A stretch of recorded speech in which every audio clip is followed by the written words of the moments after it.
go. Far one straight. 8 feet right. Keep it!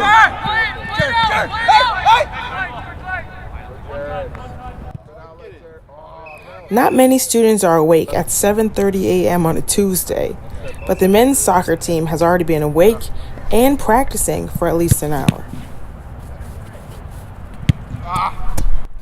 If I say the name Claudio Bravo or Joe Hart, you may not recognize them. Goalkeepers can be the unsung heroes on the field. I got to catch up with Jared Brown and Luke Anderson, two goalkeepers on the Drake men's soccer team.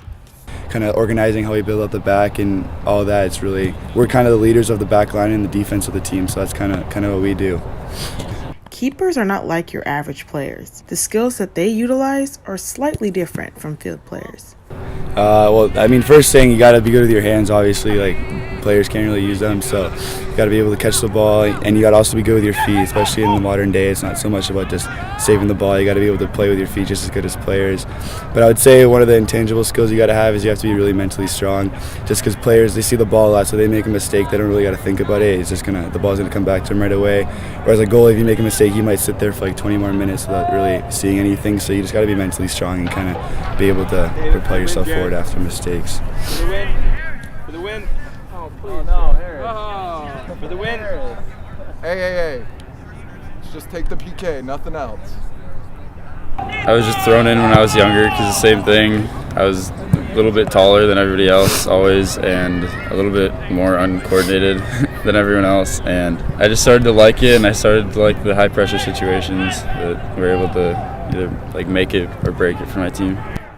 I decided to be a keeper because I started off as a player, and then eventually I wasn't fast enough, so they just like forced me to go in goal. But then after like a couple practices and stuff, you start enjoying like saving shots and kind of saving your team and stuff, and then you learn to enjoy that, and that's how I decided just to kind of stick with it. One thing that stands out in soccer is the excitement after a goal is scored. Keepers praise the opposite. Like when you make a big save, everybody loves you. You just feel like it just feels amazing after you make it, and yeah, just walking off the field knowing that you like had a shutout, like you couldn't have done anything better. It feels pretty good. Yeah, just echoing that. It's that if you don't let any goals in, you're at least going to get your team the tie, and I know you can be the hero on any given day, which is probably the best part about it.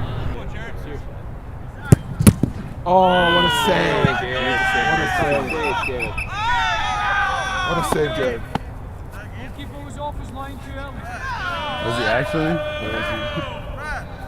Yeah, behind you.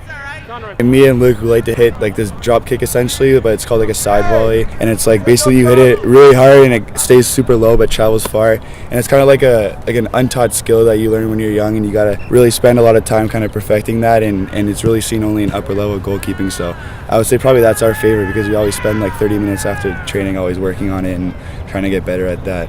I'm Jared Brown. I'm a junior, and then I'm from Toronto, Canada.